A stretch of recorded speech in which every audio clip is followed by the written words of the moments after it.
y a beaucoup de chrétiens qui ont été cachés dans l'ombre. Si tu fais partie de ces gens-là où tu as l'impression que tu as passé des années de désert, où tu as été seul avec Dieu, tu as tenu fidèlement, peut-être dans un endroit qui était sec et tout, le Seigneur il va faire sortir, on va être surpris. Hein. Il y en a qui ont été préparés dans l'ombre, hein, des gens, des chrétiens fidèles. Et là, ça va jaillir de partout. Bonjour à tous, je suis vraiment contente d'être sur Femmes en réveil, sur TBN. C'est vraiment une émission, je pense, pour un temps comme celui-ci. C'est une saison où le Seigneur est en train d'éveiller son Église et les femmes, forcément. Pendant longtemps, c'est comme si la femme, elle était un peu peut-être cachée par le Seigneur ou aussi par certaines cultures d'église qu'on a eues. Mais il y a quelque chose de beau où le Seigneur est en train de lever des femmes pour qu'elles puissent être cette voix de ce que Dieu va préparer et participantes aussi, parce que l'Évangile est pour tout le monde. Hein, on le sait, les jeunes, vieux, femmes, hommes. Et vraiment, dans ce que le Seigneur est en train de faire, je crois qu'on a reçu un cadeau. Dans la Bible, il est marqué qu'il y a des choses qui sont comme scellées, des choses qu'on ne comprend pas de la parole de Dieu. Alors, il y a beaucoup de gens qui ont étudié l'Apocalypse en disant « mais c'est quand la fin des temps ?» Puis on essaye de comprendre les prophéties et tout ça. Mais Dieu a fait exprès qu'il y a certaines choses de sa parole qui sont scellées, mais qu'il va ouvrir et révéler à des temps où il se dit « maintenant », c'est pour vous. Et je crois que le livre de Joël nous a été donné pour un temps comme celui-ci. Il y a quelque chose dans le livre de Joël qui semble comme se révéler et qui est approprié pour aujourd'hui.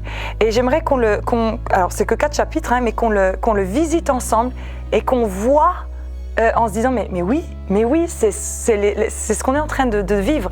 Il est marqué dans Apocalypse 2 que l'Église soit éveillée à entendre ce que le Christ lui dit. Donc il faut qu'on soit attentif avec ce que l'Esprit dit, de ce qu'il prépare, du réveil qu'il est en train de préparer. Et si on commence, on prend Joël 1, dans le tout début, il est marqué « Écoutez ceci, anciens ». Prêtez l'oreille. Il y a quelque chose où le Saint-Esprit va commencer par réveiller ses pasteurs et ses ministères. Il y a eu beaucoup de ministères qui ont été fatigués, qui ont été épuisés, qui ont été en burn-out. Il y a eu peut-être des erreurs de fait, peu importe, c'est pas le sujet, c'est pas ça le thème. Mais il y a quelque chose où le Seigneur va commencer à appeler ceux qui sont en responsabilité. Il y a un appel de l'Esprit à revenir dans le lieu secret, à chercher sa face. Il y a peut-être certains qui devront faire des retraites spirituelles, mais en tous les cas, répondez à cet appel. Il y a aussi peut-être un temps de repentance. Ça, c'est bon. Il n'y a rien de mal à ça. Des fois, c'est vrai que c'est difficile en tant que ministère On a facile à dire aux gens de se repentir, mais c'est difficile des fois pour les ministères de le faire eux-mêmes. Il y a vraiment un appel de l'Esprit parce que Dieu va commencer par sa maison. Mais pour commencer par sa maison, il va commencer par ses ministères et ses responsables, qui risquent de peut-être passer par un petit moment où on va se dire « Oh là là, Seigneur, tu es en train de me demander de me repentir de choses, de réorganiser ma façon de penser. » C'est pas grave, c'est bon. C'est bon, c'est le Saint-Esprit qui est en train de remuer. On le voit même peut-être dans certaines dénominations et des choses comme ça, des choses bougent. C'est bon, c'est pas grave, c'est bon, le Saint-Esprit est en train de faire quelque chose. Et le chapitre 1, alors il est un peu surprenant parce qu'en fait, on dirait qu'il dresse un bilan de l'état du peuple dans lequel le peuple est, qui ferait un beau parallèle du coup avec l'Église. Et il y a 5 points qui ressortent assez fortement. On va avoir au verset 9 qui dit « Les offrandes ont disparu de la maison de l'Éternel ». Et les offrandes, c'était l'adoration. Le Seigneur va demander à ce que l'adoration soit rétablie parce que je pense que le peuple de Dieu, au niveau de la louange, a été un peu sec. Il y a quelque chose qui doit être réveillé, la véritable adoration à notre Dieu tout à nouveau. Il va être marqué au verset 10 que le blé a disparu, le vin nouveau est perdu et l'huile est desséchée. Le blé, c'est la parole de Dieu. Il y a quelque chose de la parole de Dieu qui doit revenir, mais qui a comme manqué dans l'Église avec un grand E. Et c'est un bilan qui est fait, mais pas pour notre mal, mais pour nous éveiller. Le blé, il manque, le vin nouveau et l'huile. Ça, c'est signe de l'onction. Qu'on le veuille ou non, il va falloir qu'on soit assez humble pour reconnaître qu'il y a eu un manque d'onction. L'onction, elle permet, c'est le mot qui veut dire que l'action de Dieu, elle est sur terre. L'onction, c'est ce qui permet de dire qu'il y a des miracles, des guérisons, des délivrances, des libérations. Et là, comme il y a peu de ça dans nos églises, oui, il manque du vin nouveau, oui, il manque de l'huile. Alors qu'on est censé, la véritable église, elle est quand même censée vivre ce que les actes des apôtres vivaient. Je pense que si Pierre ou Paul venaient dans beaucoup de nos églises aujourd'hui, ils ne seraient même pas accueillis, je pense. On serait offensés par leur façon de faire. L'église, elle a perdu en onction, elle a perdu en puissance. Et il en fait un bilan, Joël. Il en fait un bilan. Et la 5e chose qui me touche beaucoup, c'est marqué la joie, elle a cessé dans la maison de Dieu. Je pense qu'une église vivante est une église où il y a la joie. C'est un des fruits de l'esprit.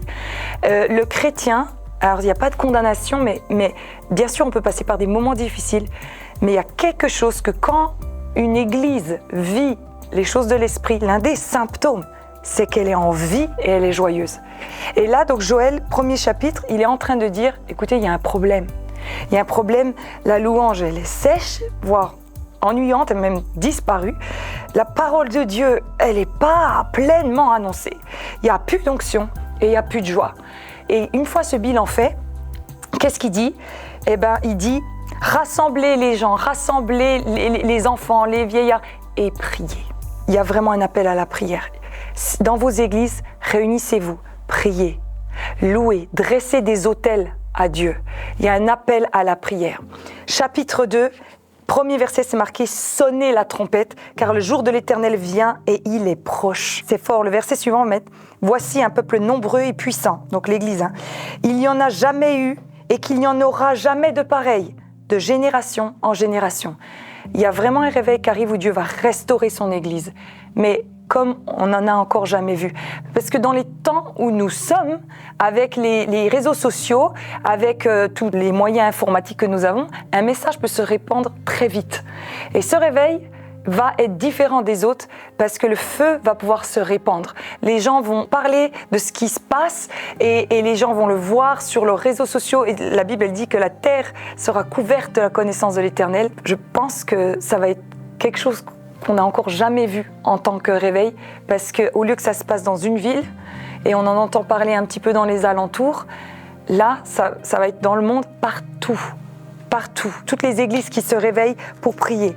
Et si on continue, il y a marqué « Une armée puissante se prépare au combat » et Dieu, il envoie comme une force spirituelle son église en se réunissant, en priant et en se repentant de ce constat. Ça va faire l'effet d'une armée qui va se lever. Et c'est fort parce que c'est marqué au verset 7. Les guerriers s'élancent, ils escaladent les murs comme des hommes, chacun va son chemin sans s'écarter de sa route. Ils ne se bousculent pas les uns les autres, chacun garde son rang. Il va y avoir une unité dans le corps de Christ où chacun va prendre sa place, ça va être comme divin. On ne va pas essayer d'être quelqu'un d'autre que ce qu'on doit être. Chacun va rentrer dans son appel. Il va sentir l'appel de Dieu, que ce soit les enfants, l'intercession, la louange, la prière, la prédication, l'évangélisation, la prophétie, ça va se faire et on ne va pas se marcher dessus. L'une des clés pour le réveil, ça va être l'unité. L'armée va être unie. Ensuite, il y a marqué au verset 11, « L'Éternel fait entendre sa voix à la tête de son armée ». Vraiment, on va sentir une direction de l'Esprit. C'est le Saint-Esprit qui va faire ce mouvement, un peu comme quand le vent crée une vague, c'est le vent qui fait. Et il y a un mouvement de l'Esprit qui vient. On va voir après, au verset 12, « La grande repentance, revenez à moi de tout votre cœur, avec des jeûnes, des pleurs, déchirez vos cœurs et non vos vêtements. » Donc l'Église, elle va se lever et elle va se repentir d'avoir pas été ce qu'elle aurait dû être. Ensuite, on a à partir du verset 18, la promesse de la restauration. Il va dire quoi ?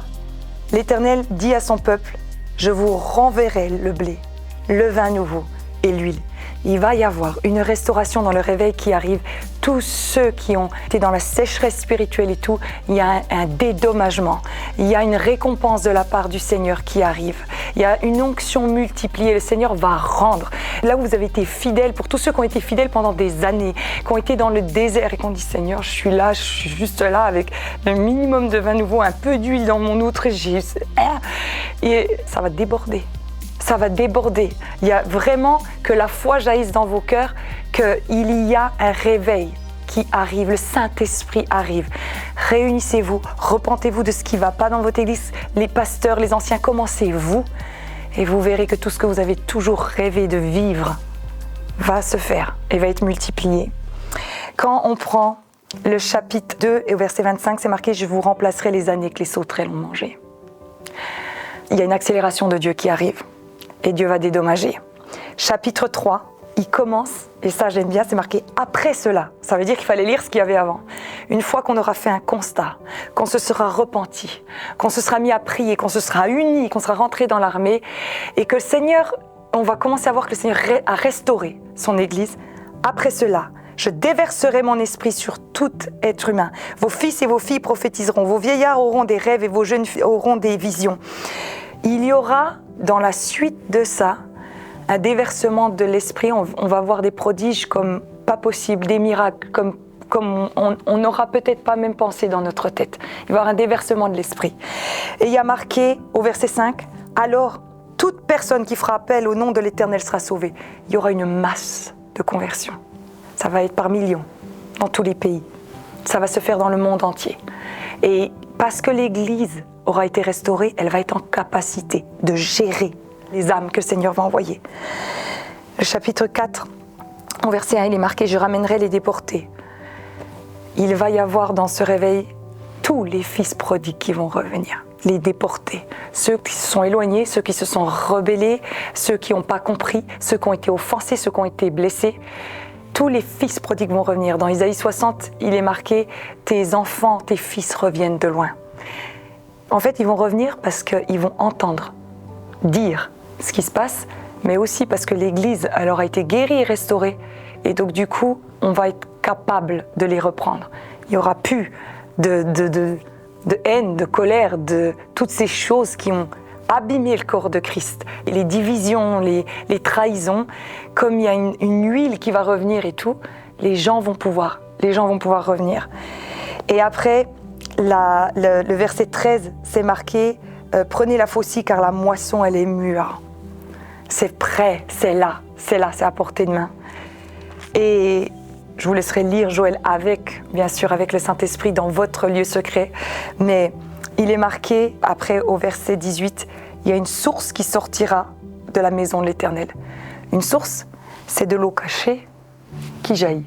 Il y a beaucoup de chrétiens qui ont été cachés dans l'ombre. Si tu fais partie de ces gens-là où tu as l'impression que tu as passé des années de désert, où tu as été seul avec Dieu, tu as tenu fidèlement, peut-être dans un endroit qui était sec et tout, le Seigneur il va faire sortir, on va être surpris. Hein. Il y en a qui ont été préparés dans l'ombre, des gens, des chrétiens fidèles, et là, ça va jaillir de partout. Et ce qui est super, c'est que le livre de Joël, à un moment donné, on le retrouve dans le Nouveau Testament, et c'est dans les Actes des Apôtres. Et là, quand la mission de l'Église elle est donnée, il cite Joël. Et le Seigneur est en train de ramener son Église à ce qu'elle a toujours dû être, vivre les actes des apôtres. Donc Joël et ce que doit être l'Église va ensemble. Je vous laisse Joël, lisez-le avec le Saint-Esprit. Mettez-vous devant Dieu, demandez-lui, Seigneur, on en est où dans mon Église? Est-ce que c'est le moment où le Seigneur est en train de parler au ministère? Est-ce que c'est le moment du bilan? Est-ce que c'est le moment de la repentance? Je pense que dans la saison dans laquelle on est, c'est plus un moment un peu de repentance et d'éveil. La restauration, elle est en route. Elle arrive, le dédommagement est en route. Et après, vous verrez les étapes se profiler. Mais il faut qu'on soit à l'écoute de savoir dans quelle saison nous sommes, à quel moment, pour pouvoir accueillir la prochaine et ce grand réveil qui arrive. Si vous êtes chrétien, vous avez le Saint-Esprit en vous, ce qui vient d'être dit fait écho automatiquement dans votre esprit, c'est sûr. C'est sûr que ça fait oui, oui, oui, oui. Donc lisez Joël, laissez le Saint-Esprit vous guider dans cette lecture. S'il y a des promesses dedans, vous les prenez, vous les proclamez, mais quand vous priez, ayez ce livre avec vous et vivez-le là où vous êtes, parce que le réveil qui arrive, c'est des feux qui vont démarrer de partout. C'est pas simplement une ville et un endroit comme c'était avant dans l'histoire de l'Église. Ça va se répandre partout. On va prier ensemble. Seigneur Jésus, je te remercie pour le livre de Joël. Merci pour ta parole. À chaque saison de ton Église, tu avais un verset. Merci Seigneur, parce qu'à un moment donné, tu as dit à Luther le juste vivra par la foi. Et il a tout construit sur ce verset, sur ce réma. Et aujourd'hui, tu es en train de donner le livre de Joël à ton église.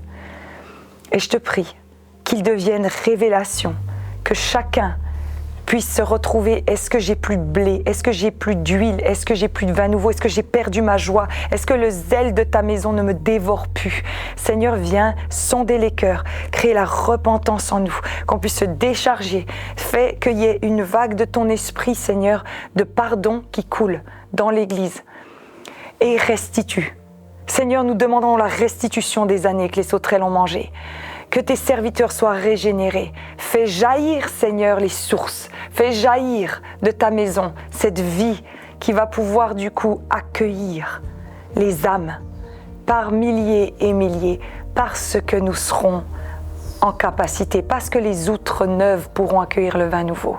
Fais-le, Saint-Esprit, nous nous attendons à toi. Dans le nom de Jésus. Amen. Amen. Soyez bénis. Je t'invite à liker la vidéo, à la partager si ça t'a fait du bien et à t'abonner à notre chaîne TBNFR.